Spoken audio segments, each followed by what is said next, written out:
T-minus 20 seconds.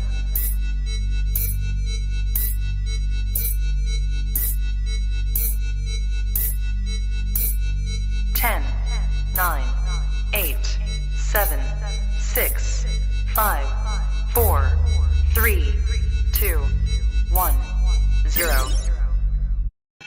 6. Hello. Welcome back to Honey Pot 3D Print Paint. 1 second, we'll just wait for Mike to. There we go. Thank you, Michael. Hello, welcome back to Honey Badger 3D Print and Paint. So today, let's take a first look at where we are with the V0 at the moment. So if I do this here, right. So as you can see, the door is on, and we built the top hood as well. We attached the side panels, the bottom panels, and all that stuff. The only panels we haven't attached are the one on the right-hand side and the one right on the back here. So today we are looking at Klipper, and we are looking at, and we've got to flash the Raspberry Pi and stuff. So this right-hand panel is off because this is how you access the SD card slot for the Raspberry Pi. And the back panel's off in case, in case we've switched fans round or we need to access the main board for whatever reason once we get everything flashed and we start going. So, who have we got with us? Andrew, hello, sir. George's Gaming Guide, hello. Carl, Matt, hello. Jerry, hello. Right, so, without further ado, how many builds has I missed? It's done. So so the last stream that we had, we got it turning on, right? So we built the extruder, we did all the back wiring and everything else. Hey Paul, hi John. And we got everything to a point where we plugged it in and it didn't trip out breakers in my house, which I think we were all surprised by. No one was more surprised than me, but I was surprised by. Everyone was hanging on tenterhooks. Pardon? Everyone was hanging on tenterhooks. Everyone was expecting the stream to end at that point, if I'm honest, but it didn't. So well done us.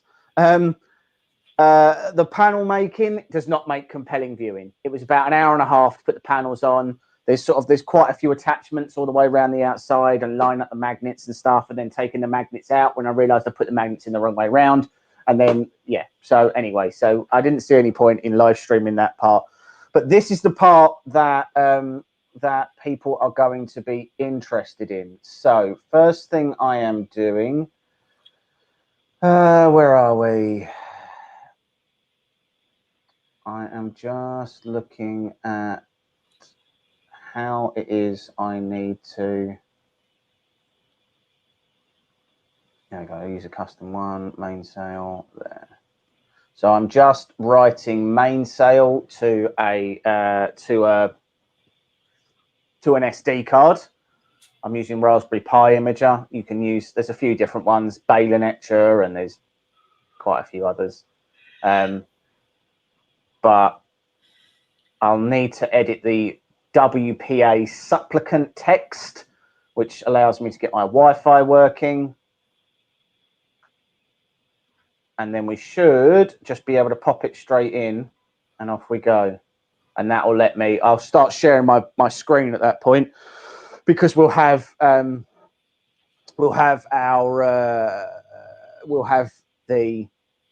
WinSCP open so that we can dial into the Pi and we can start issuing commands and seeing where we are.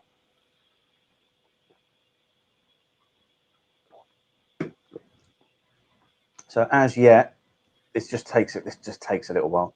Mike, so where are you with the hold on, let's put you big. Where are you with the sort of not so little Mike build? So we're there at the moment. If you have a look just over there, you'll see that's the belly region. That will be finished probably tomorrow lunchtime-ish. Yeah. Then going on is the chest, which I think is like a 2 and a bit day print. And then the shoulders and head, which is about a 3-day print. So once that's done, I've just got a couple of small bits to do. Glasses, watch, a few hours to print them. So I'm hoping, touch wood, by next weekend, should have a medium-sized mic. That's a dodgy-looking leg section.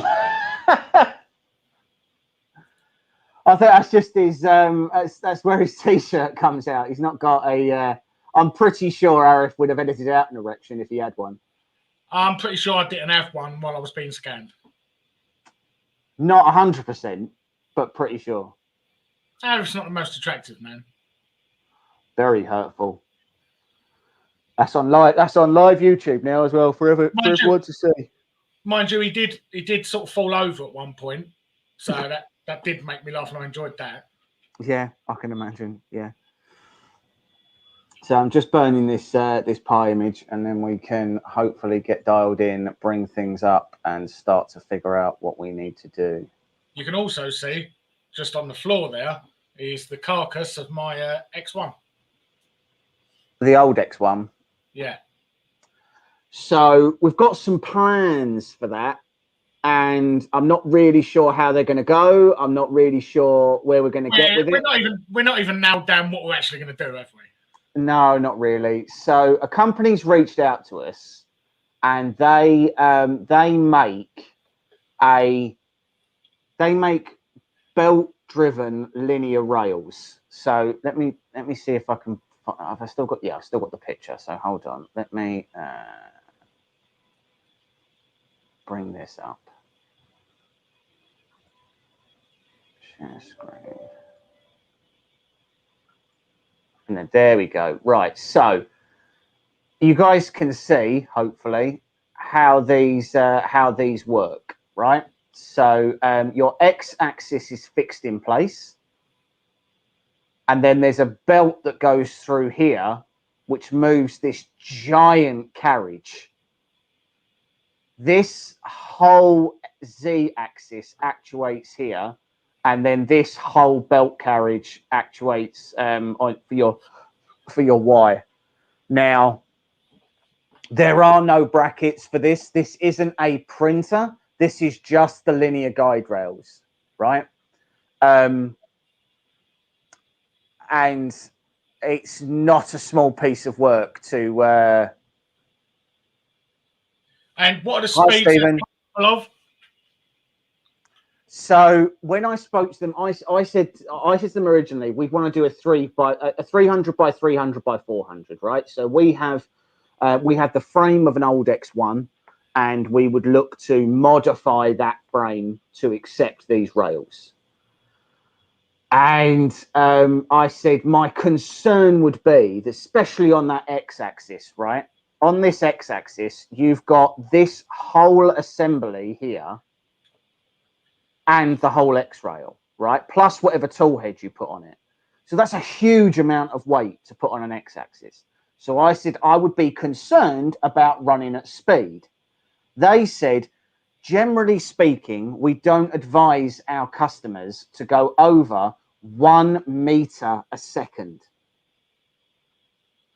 To which I said, well, we don't normally do anything more than like 100 millimeters a second. And they were like, oh yeah, that'll be fine. And I was like, but that's a lot of weight. Like, that's a lot of weight. But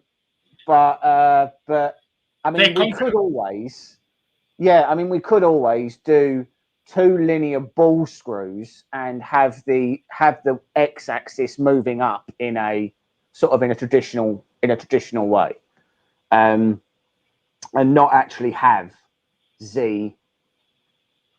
We could maybe attach it via linear rails on the left and right hand side, and then have the whole thing going up and down on a carriage that way. But yeah, it's a lot of weight to be putting on that frame, and we'd have to brace the frame quite a lot. Carl, I think we all know who would be building that.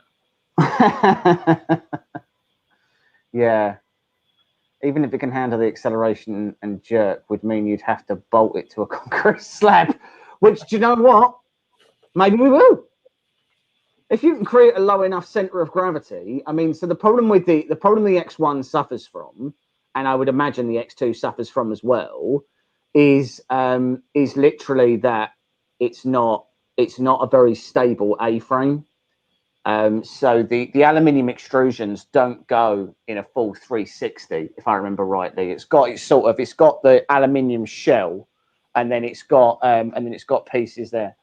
That's an idea with linear rails on the side would help with the additional weight. Yeah, and if I used ball screws, we'd get a higher level of sort of get a much better level of accuracy out of Z. And the ball screws would be able to handle the Z weight without too much issue, rather than the traditional sort of T8s or T12s or something like that. But there's a lot of weight. There's a lot of weight, and they're incredibly expensive. So each rail runs about £450. Yeah, they're super expensive. Yeah. Hi, Ron. So it's really expensive to do. But at the end of it, what you could have could be something. Well, it would be something completely unique. I would have to design, and it would be something that I've never done before. So I would have to design everything for that from scratch. So I'd have to design new carriages, a new hot end, bed attachments, like everything to do with that machine would have to be designed from scratch. A whole new X-axis, like it would be a lot. And because I don't have any aluminium fabrication facilities, we'd be printing all the parts for that. And my concern would be that if we printed all the parts, are you robbing yourself of the benefits of that stiffness of those rails, because any printed parts would have flex in them? So would that defeat the object and mean there's really no point in doing that? I don't know the answer. So we're having a chat with the company at the moment. Are you sporting a semi-tomahawk? This is how I always wear my hair on. But thanks for never noticing. Right, let me just pop that back in so we can change this WPA supplicant. Come on. No, it's not a weekend project, Cole. No, it isn't. It's more of a work project. That's not necessarily true. No, it's a long-term thing. Yeah, it's not something we get done in a weekend, right? Like we'd have to put a decent amount of work into it.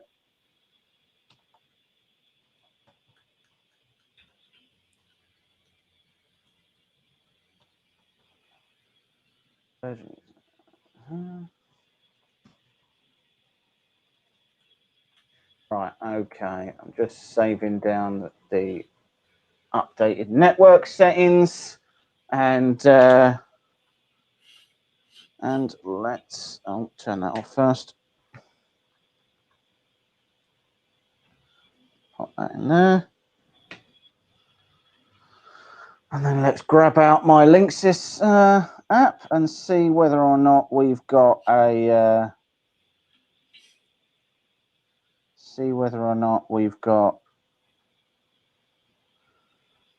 another OctoPi instance. I have to make sure I'm dialing into the right one, because I've also got my Voron 2.4 on this network, so we'll see how this works.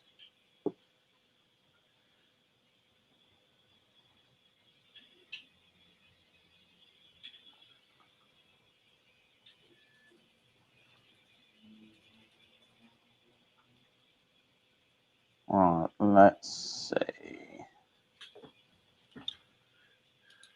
I've got one Octoprint instance. 46 is my other one.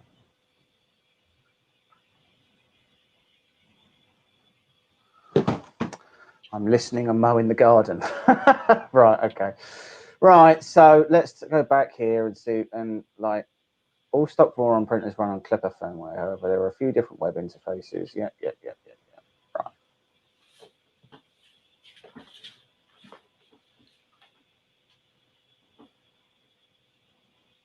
Installing Mainsail.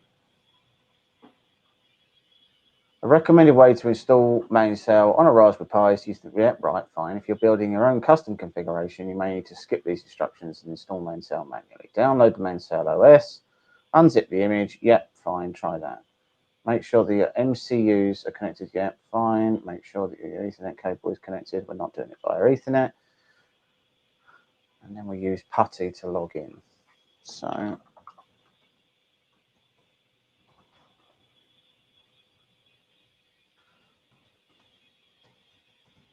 Sorry, I'm just dialing into my hub so I can figure out whether or not I've got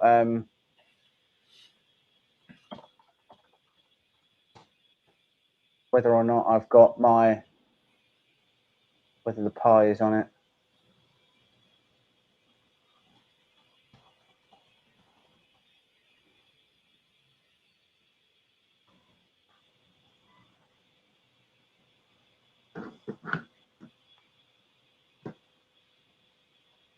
Oh, we just pinged up to 31. Ah, Mainsail OS. Found it.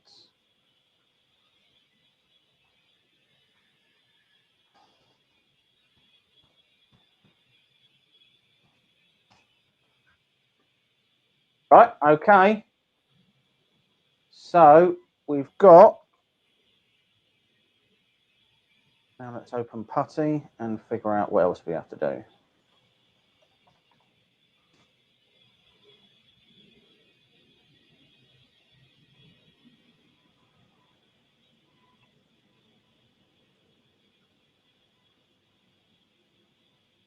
Right, again. Yeah.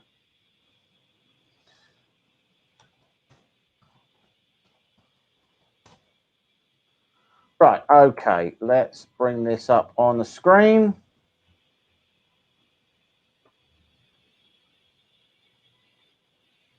And let's see if we can figure out what we need to do now. Carl, I find all this part incredibly boring.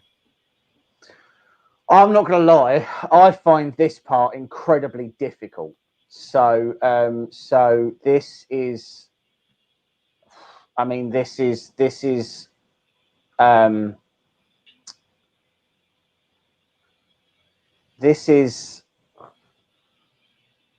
Linux, and I just don't know Linux. So doing stuff like this is really hard for me. I don't know how to do most of this part. So, for example, this is now telling me on the software part, I've done Mainsail, but if I click on going down to SKRE3, Klipper must already be installed on the Pi. So we need to copy the, here we go. Cole, you could say I find it boring because it doesn't challenge me, or I just don't understand what the hell is going on. It's one of them two. Pick which one you like. I think this is it now. I think this is now it.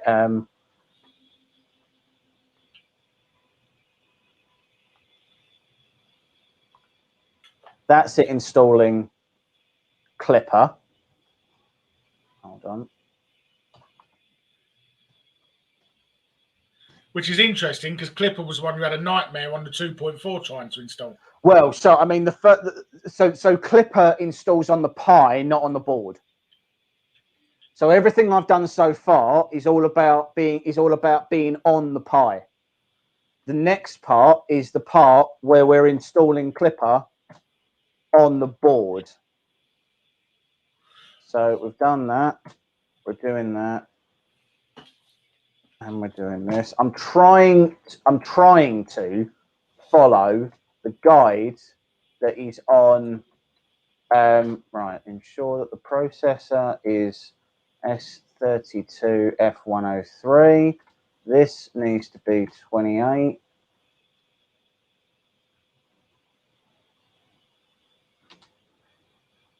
Communication needs to be USB. C. Oh, right. Enable low level. There we go. That's what you wanted. Right. 8 megahertz crystal.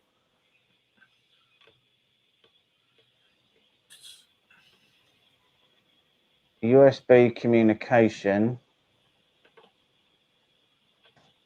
is USB for communication. Okay.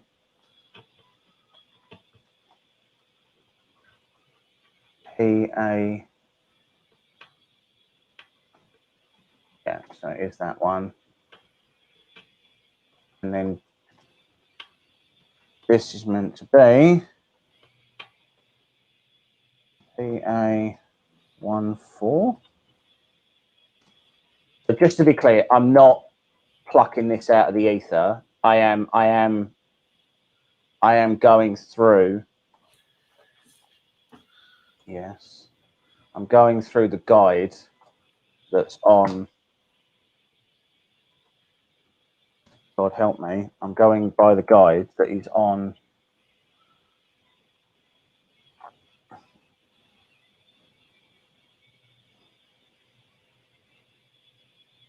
Yeah, I'm going through the guide which is on the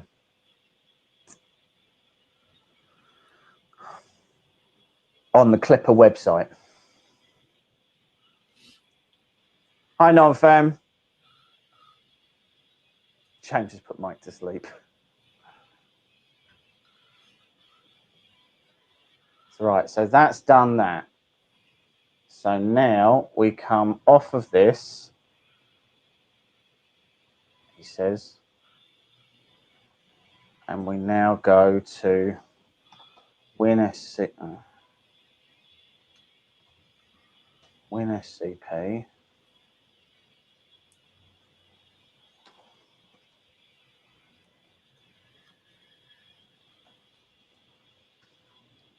What did we say it was?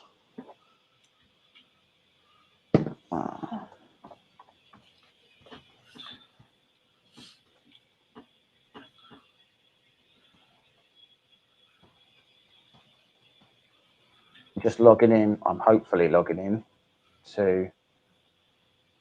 Jesus, that worked. Okay. Well, I didn't really think that was going to work. So when completed, there's a firmware file called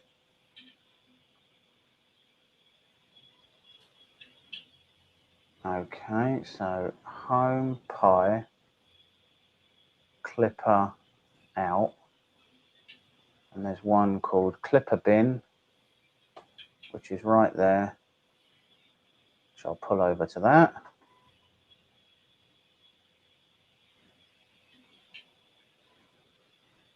That's now on my desktop. We rename Klipper bin to firmware bin.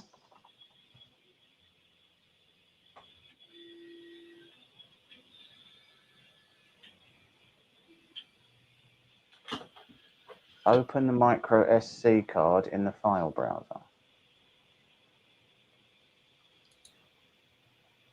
What, there's one already in?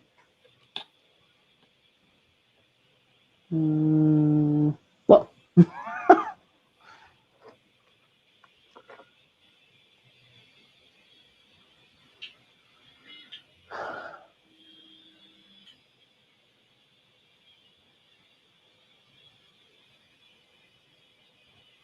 Ensure the mini E3 board is not powered, then remove the micro SD card that's installed.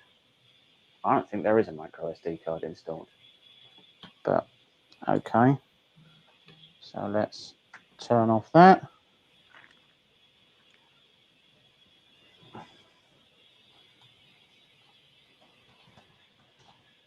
This is where we find out whether or not the E3 V2 has got a bootloader burned onto it or not.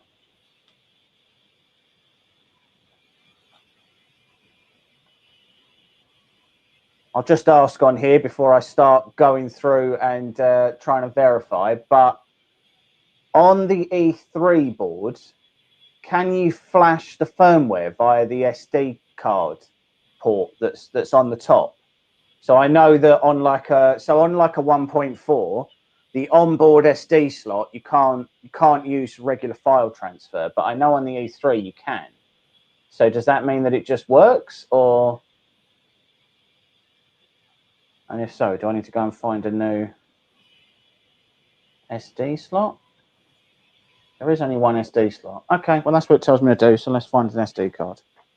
1 second. I've got one in my shelf of mystery. I do indeed. How big's that? I'm actually printing it, Carl, in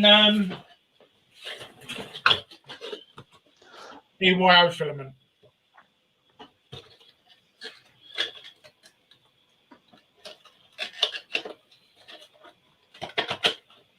So we, me and James both order our filament in like bulk, and the person we get it off uses Eono filament, and to be honest, we've both just had pretty much perfect results with it, hasn't it? Yeah, it has been really good. I can't really fault it. No. Well, you can just see how super shiny that medium-sized mic is. All right, let's find out if you can flash stuff through that. Oh, that's really hard to get to. I did it. Genius. All right, that's doing something.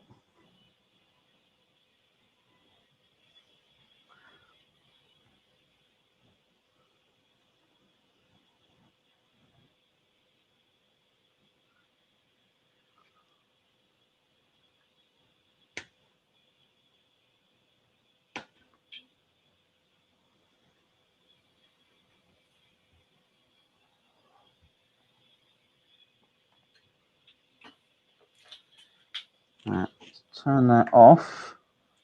Take that SD card out. No, not with my hand though. Let's see whether or not we've got a cur file on here or not.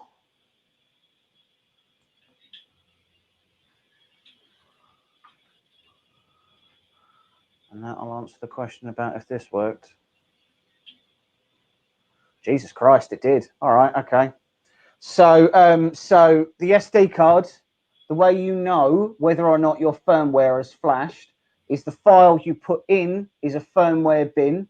You restart the machine, and then when you've restarted it, you turn it off. You take the SD card out, you put it back in your PC, and it will change from a firmware bit.bin file to a firmware.cur file.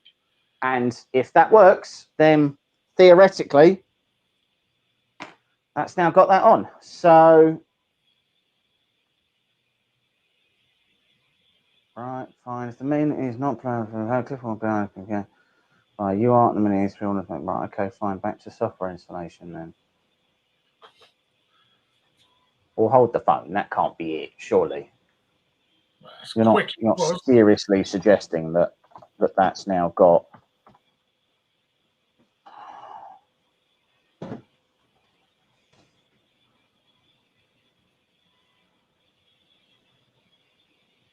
Right, that's fine because we now need to create the config file, which we will use WinSCP for. So let's share WinSCP.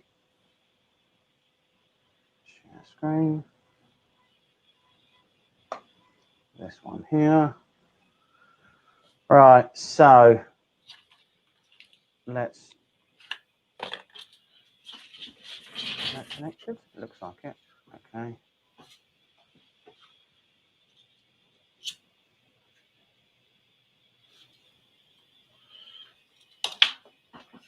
Config.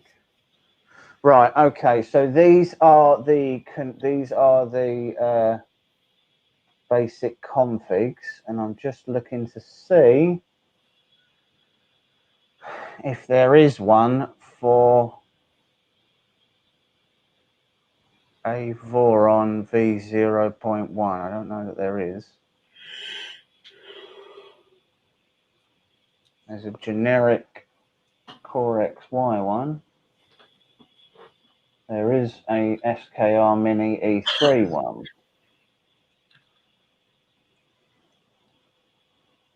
But I thought that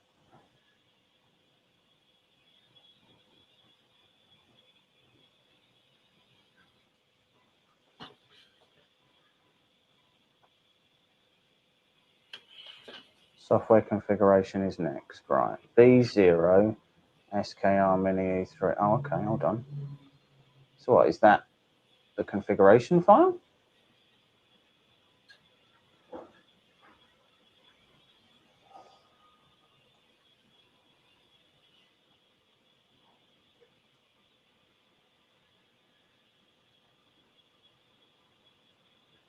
So if we go into my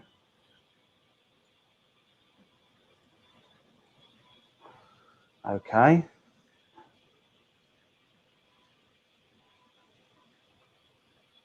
So home Pi Klipper config. And then we should be able to drag in that. Firmware restart. Option serial in MCU must be. Okay, hold on. Let's go back to this. All right. Copy the downloaded file. Yep. I hope I'm not the only person who hasn't got a clue what's going on. Well, no, because I don't either. If that makes you feel any better. You're saying lots of things though that makes you think you do. Oh, does it? Oh well, I've got terrible news about this then. Oh, okay, hold on. Right, so we need to be back in Putty.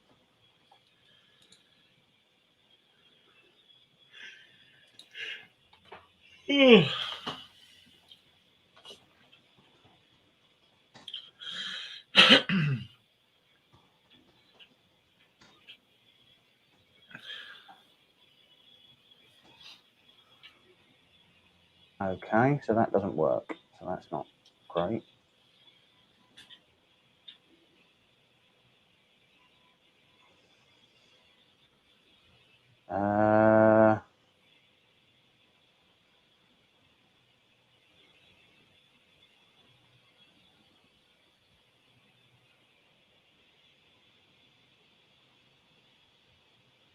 So how do you get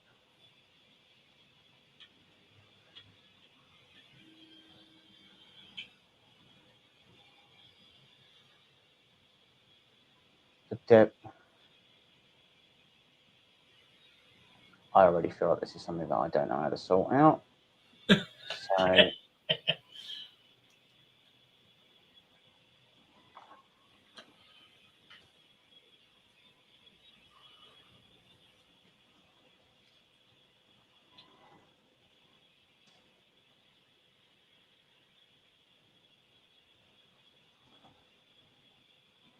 sorry guys, I'm just trying to figure out how you get your serial ID, and I don't know the answer.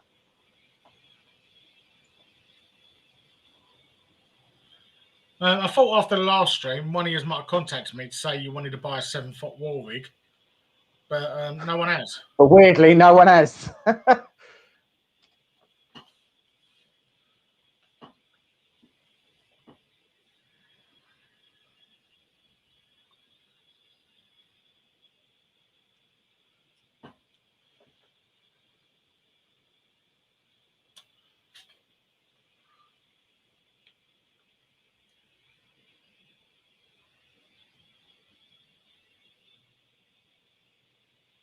Sorry, I'm just doing a bit of a search to see if I can find how the hell you're supposed to...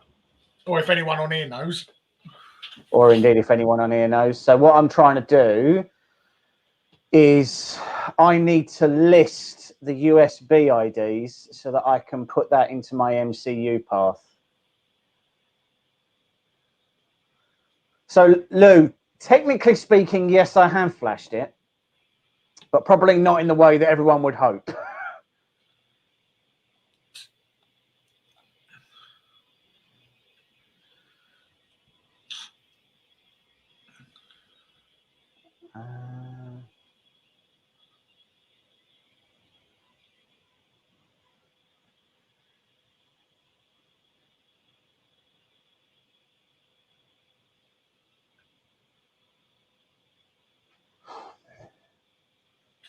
It's the command.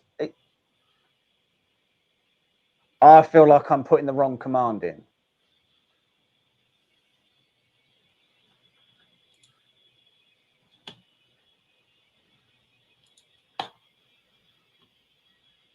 Would love to, Mike, but no idea where to put the Republic gunship. Yes.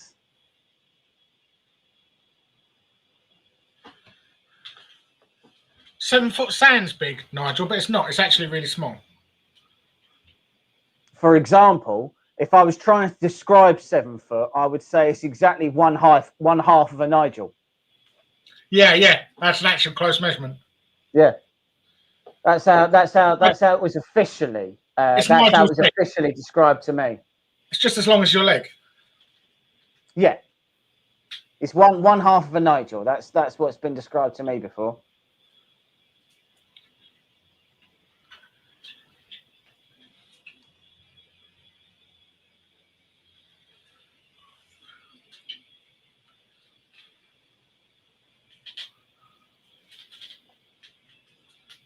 Right.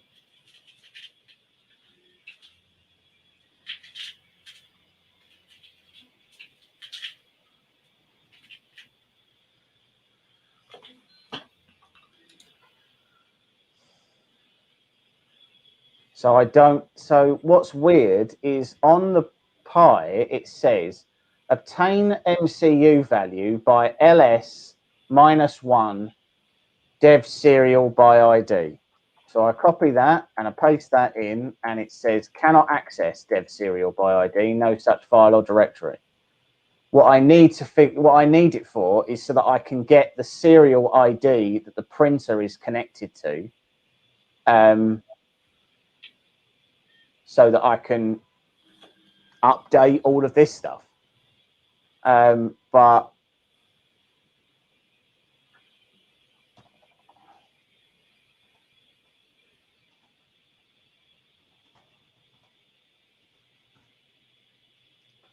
I feel like it's a syntax error.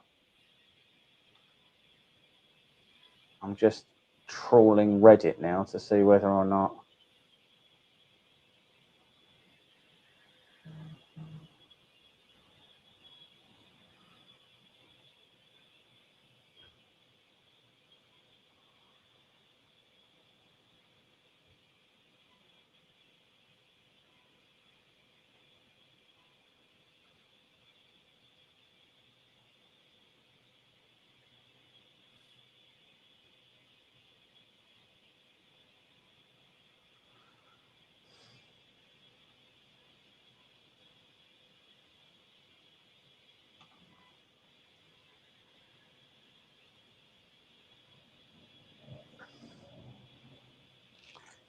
Again, I mean, everything's plugged in and everything's where it should be, but when I issue that command, it just comes back with hello from the crane. Hi, Red Light. So, Paul, this feels like a question for you, to be honest, mate, or Andrew, maybe. Two of my resident smarter than me peoples.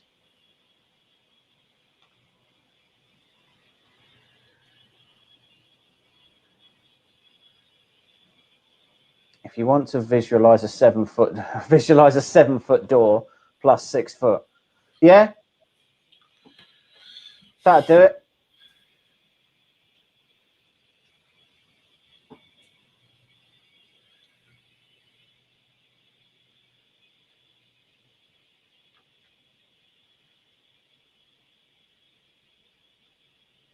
What was that? Was checking a print. Right. So what I'm trying to do is I'm trying in my MCU file for Clipper. I need the serial ID. So I'm putting in ls-1 dev serial by ID, but, oh, sorry, I'll put it in the chat so that people can. So that's the command that I'm putting in, right? And that should list all of the serial connections that I have, and then I can copy that into my printer config file, and it will allow me to connect to the printer. But when I put that in, I just get no such file or directory. There's no such file or directory. LS cannot access that because there's no such file or directory. And this was an issue I was having last time. So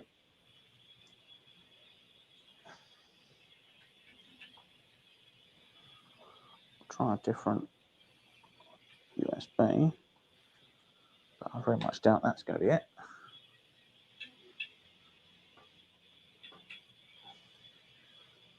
So the problem is I, certainly to an extent, I know Marlin, right? And I can make most machines do something on Marlin. For example, Mike's BLV cube is Marlin, and it works. You know, it moves. Well, yes, because one of the belts is broken, but it moves left and right and up and down and everything else. And I know where stuff is in Marlin. It's got 2 different Z motors leveling the bed as well. Yeah, it does all that stuff. But with Linux, I don't know Linux. So when I come up against issues, I'm just resorting to. I immediately have to resort to especially USB communication instead of serial. So I feel like I have not set something correctly on that, which is possible. So let's go back and see about doing that again.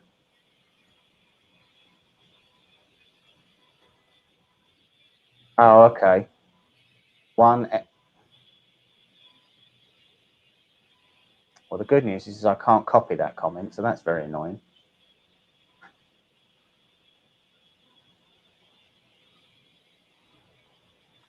So before I do anything else, I'm going to try that. I just hate new things. It's not for me.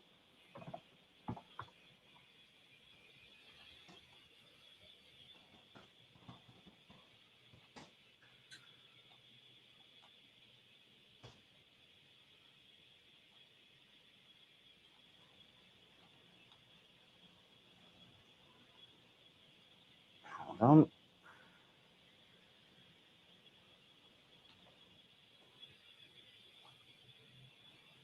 So instead of that, 1S.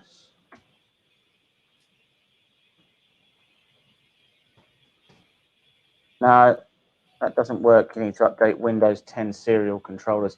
So it's not. Remember, it's not my PC trying to connect. I'm doing this. I'm doing all of this through PuTTY. So it's my Pi trying to connect with my. It does imply that I've done my configuration wrong for when I made.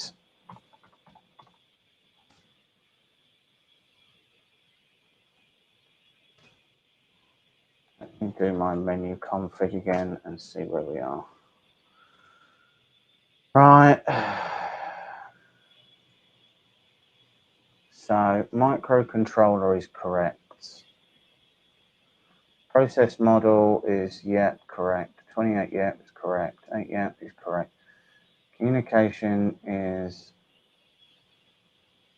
USB on PLN. USB IDs.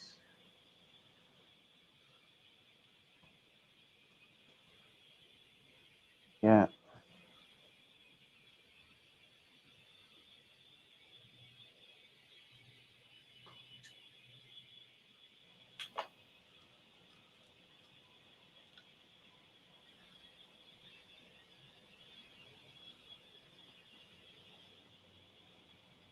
So the only thing here is it says use USB for communication instead of serial, and I can't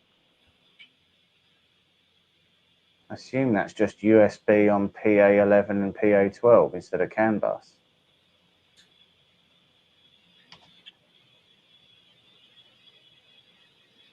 And PA14 is my GPIO pins. Copied off Reddit.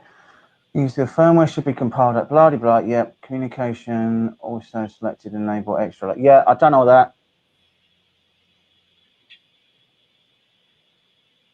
And that's everything that it's set at.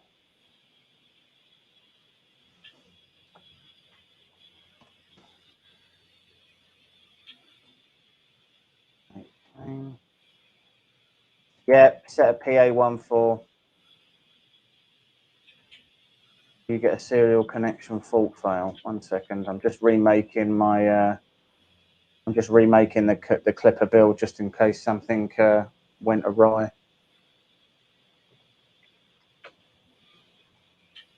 So this is what I did last time, isn't it, Mike? I just literally kept repeating the same steps over and over again. Yeah, it just worked. And then eventually, for no apparent reason, it just worked.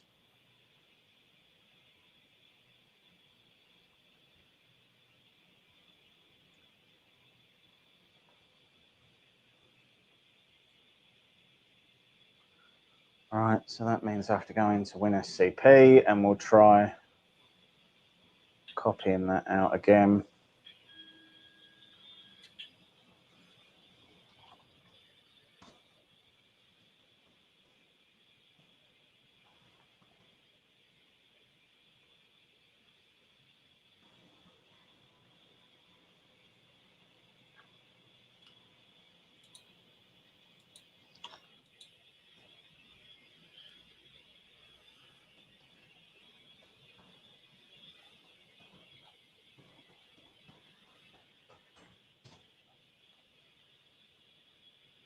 All right, so into Klipper.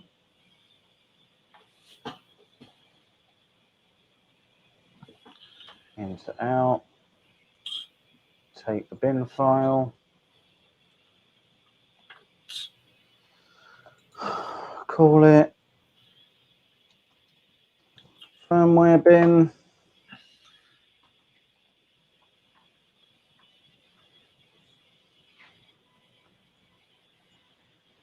And then go back into here.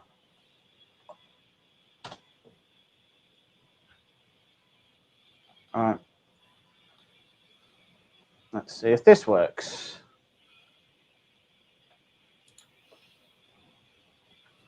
Yeah, so that's the problem, Andrew. The problem is that that list command should give me whatever it should give me my, you know, my the serial out, but it isn't doing that. What it's doing is it's just saying no such file or directory.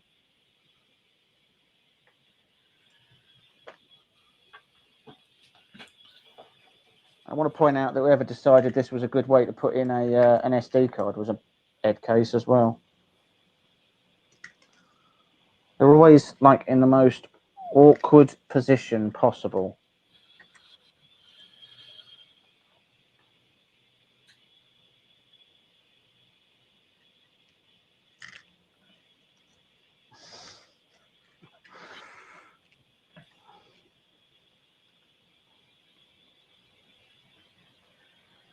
Come on. There, right, okay, so we turn that off. Back on.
All right, sorry. Okay, right. So it's very picky about the controller ID. Yeah, I don't disagree.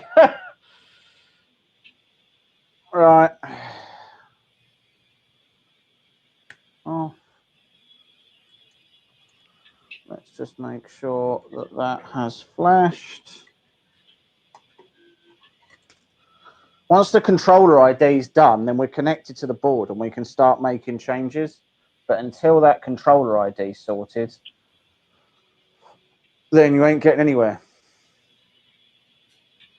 Right, that is a firmware curve file, so that has been flashed to the main board. Perfect. Turn that back on, give that a moment to boot up.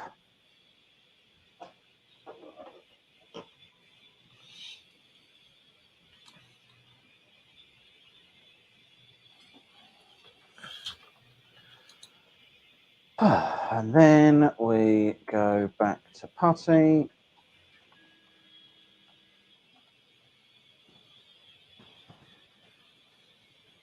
And let's see where we get this time round.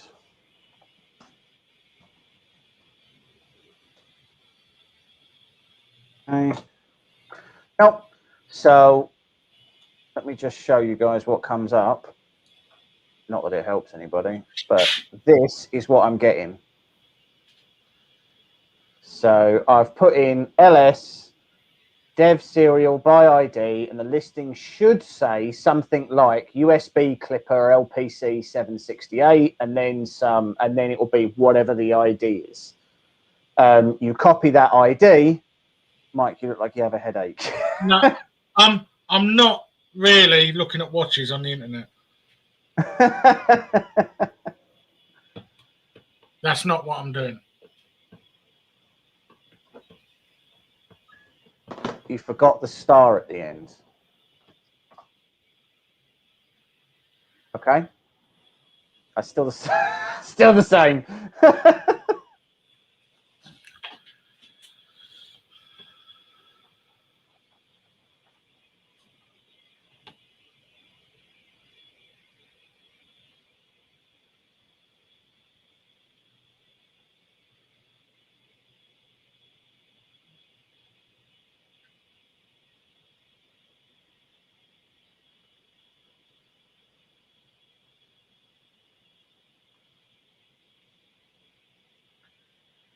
I've definitely set the GPIO pins and all the USB stuff correctly.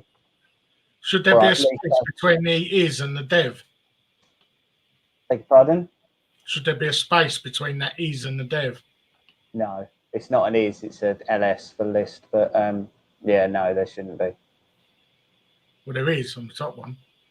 No, sorry, the way that I've copied that directly from what it says. So in theory, that should be correct.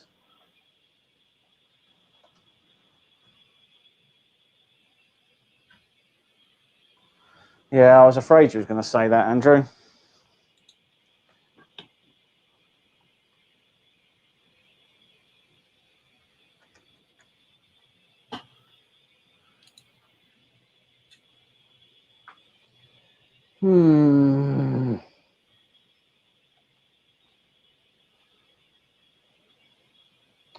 Now, it's not going to be something as stupid as that, is it?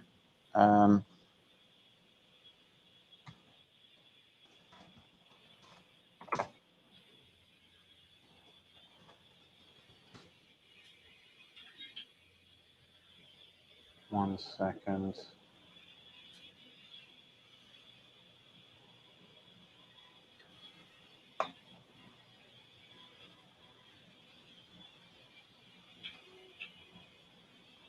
Well, so it is top right, Andrew, at the moment.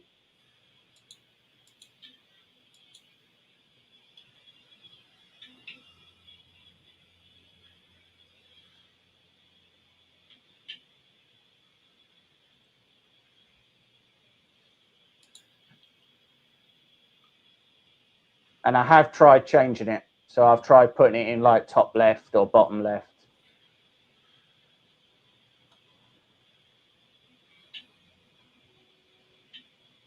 Yes, port 3, Andrew, correct.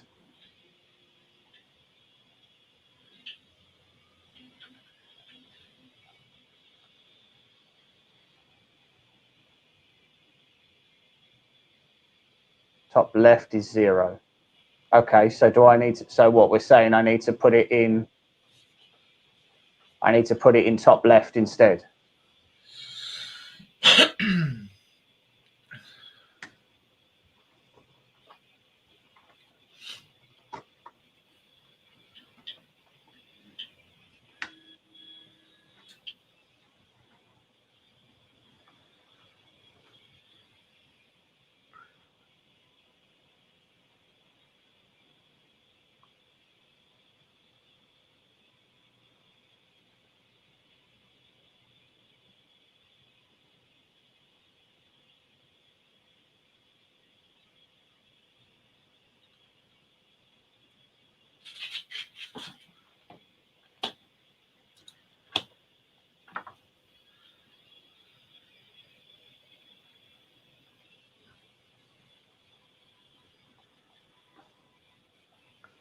Right, let's try opening up Putty again.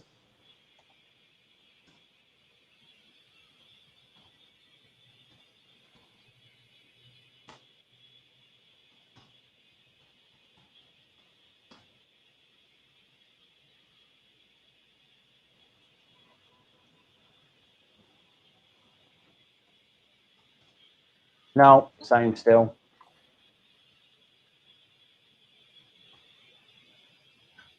What I'm just trying to look at is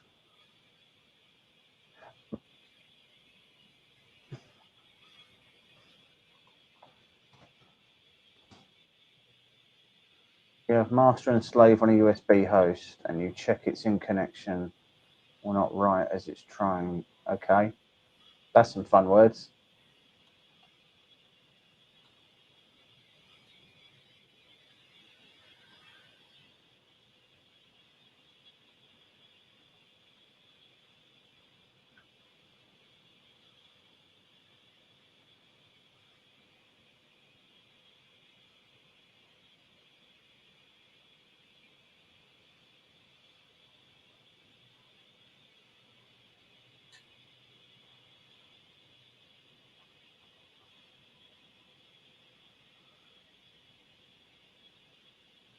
There's not a, just so I know, there's not a way. So like on an SKR 1.4 board, there's a little jumper that goes on that makes it powered by the USB. Oh, I suppose there's one way to find out, isn't it? Just unplug the USB power.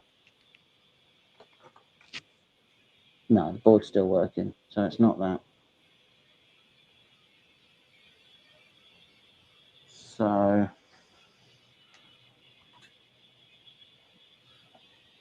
plug that back in. Never easy.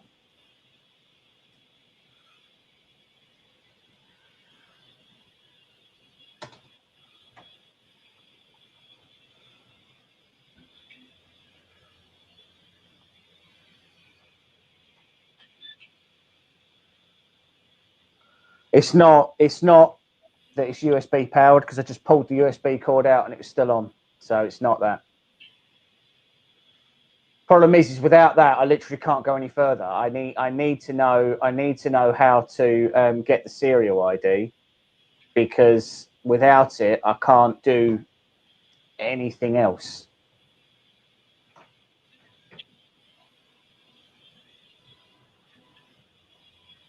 And if it's not listing the serial ID, it's either, I mean, it's saying basically that there's nothing attached.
I'm just looking to see if I can.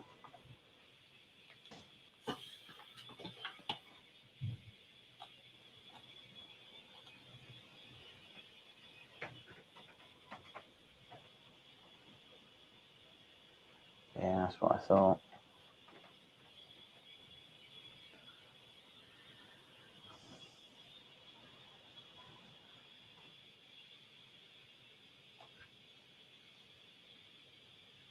Well, this might be a short one tonight, lads, because without figuring this part out, I can't do it. Like I literally can't do this. I can't do this part. The only way to get this to talk to it is to get that to report. And if it isn't, then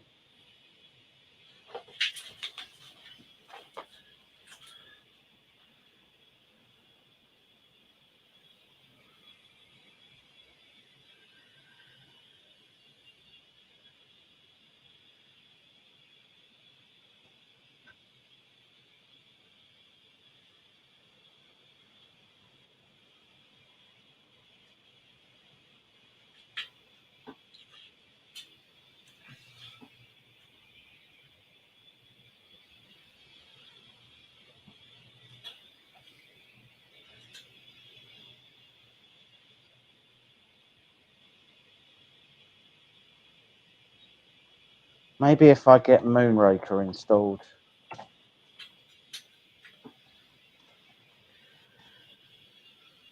Sorry, Mike. I know this isn't an interesting one for you. I know it's an arse ache. I'm okay. I've found like 3 watches I want. So Excellent.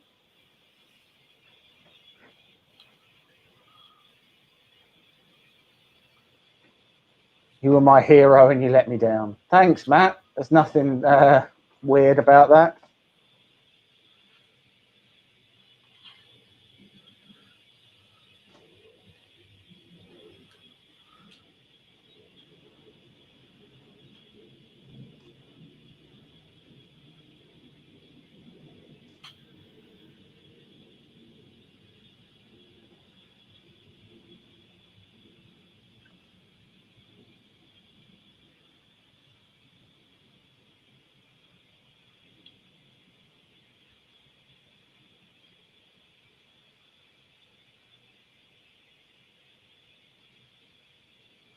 What I want to see is if I can now.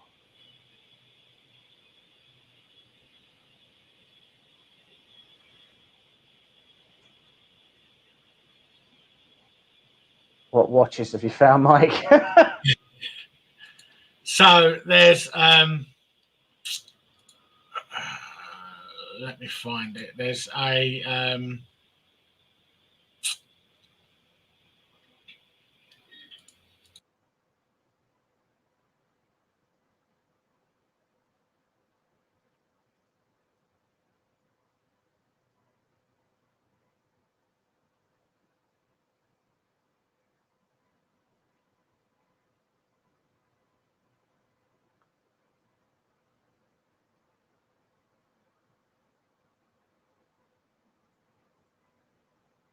Oh, bye, Mike. I'll just ask him why he did that.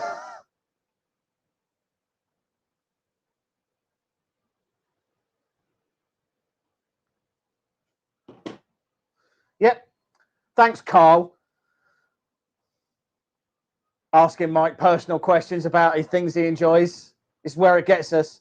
So all I'm doing at the moment, guys, is I'm just trying to update everything. So I've installed Moonraker, and I'm just trying to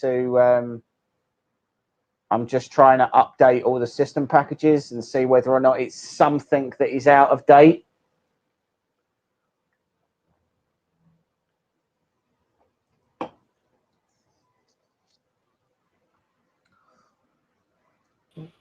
There we go. What was that? I don't know what happened now.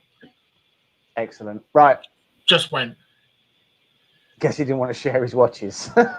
No, there's a like an English watch company called Mr. Jones Watches. It's a small company. They do about, I don't know, 30 watches, but none of their watches have numbers on the faces, and pretty much none of them have hands either. So sorry. So just so I'm clear, a watch without numbers is just a really shit circle. So how do you know what time it is? Well, one, you know where the numbers are on a watch face. Roughly. What if you put your watch on upside down?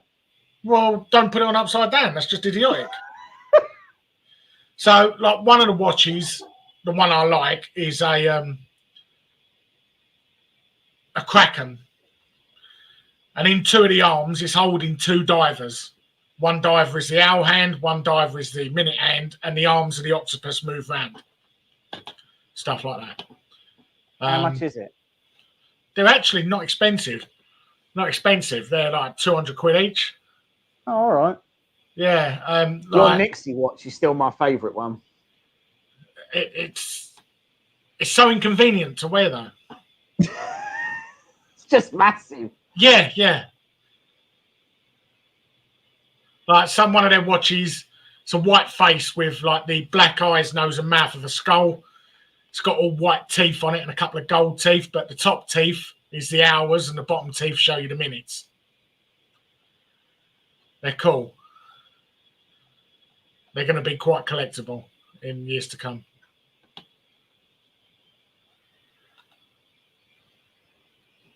I'm just doing a bunch of updates on the Pi at the moment. That's just taking a little bit of time. I mean, this is all taking a bit of time, but this specific thing is taking this specific amount of time.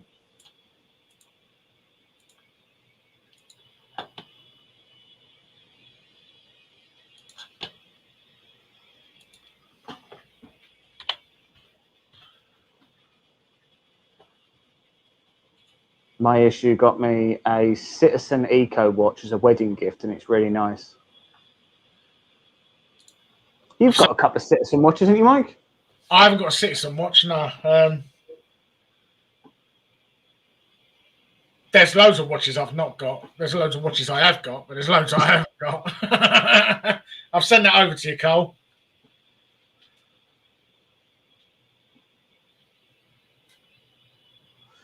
Yeah, so I'm kind of... oh, that's difficult, isn't it? So I'm kind of with you on that one, Andrew. Mike has got some incredibly expensive watches that we aren't going to detail on the live stream for various security reasons and insurance purposes. But he has got some. He's got some very expensive watches. You could get past my safes. Fair play to you. You can have. Or your dog. Well, she's just going to lick you. It's just going to become annoying while you're trying to get into the safes.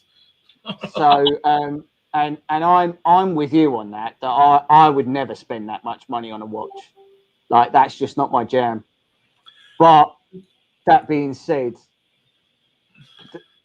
the watches that Mike buys, generally speaking, about a day after you've bought them, they go up in value. Yeah, I've got like one watch that's just gone up crazy amounts. They're a retirement plan for me. They're a retirement plan that I can use and enjoy. That just become more valuable as time goes on. And to be fair, you do wear them. Yeah. It's not like, you know, it's not like they just all sit in a safe and they never see the light of day. You do actually wear them. There's only one I don't wear. I wear it if I go to a wedding or something like that. Just because that watch needs to stay in mint condition. Right. If I was to wear it of a weekend or stuff like that, it's going to get scratched and stuff like that. Then it's going to have to be polished. Once the watch has been polished, it loses some value. So it's, if I'm going somewhere nice, that's a watch I'll wear. But I only wear a watch on the weekends or when I'm on holiday, because what I do for a living, I would just destroy it in days. That's very true. So I wear an Apple Watch for work, Carl. The reason I wear an Apple Watch for work is, one, they're waterproof.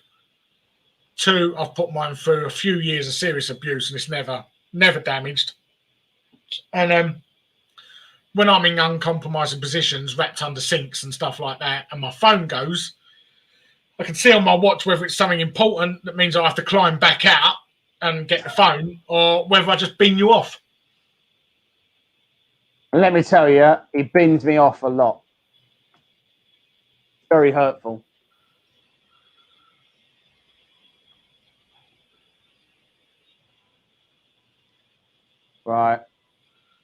I'm gonna have to try and figure this out off stream, guys, because this isn't compelling TV at this point.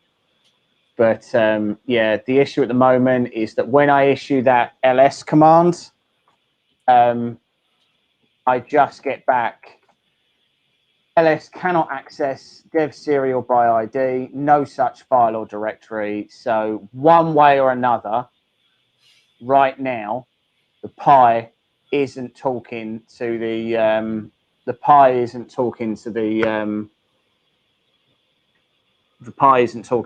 connecting to the board. So I need to try and figure out why. I may have to try. I'll have a go at trying changing the USB cables and things like that, and see if it's that. So I'm using the blue cable that it came with. There's no specific reason why that shouldn't work, but who knows? So yeah, unfortunately, guys, that was a bit of a lackluster one. So we'll have to try that again during the week once I've had some time to sit and play about with it. Sorry about that. So hopefully the next stream will be we'll put a test print on. Yeah. So next stream, what I'll do is I'll get Klipper installed on this. Do a private stream offline with someone and share screen. My PM'd one person, but it's probably working.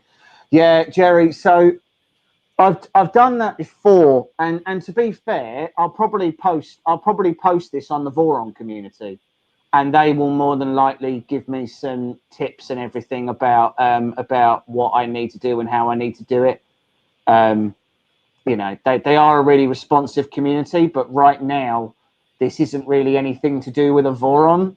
This is just Klipper not installing on an SKRE3, and that's not necessarily something they're going to be able to help with, but we'll give it a go. So anyway, guys, thanks very much for joining us for that brief stream, and we'll try again during the week. Sorry about that. See you later.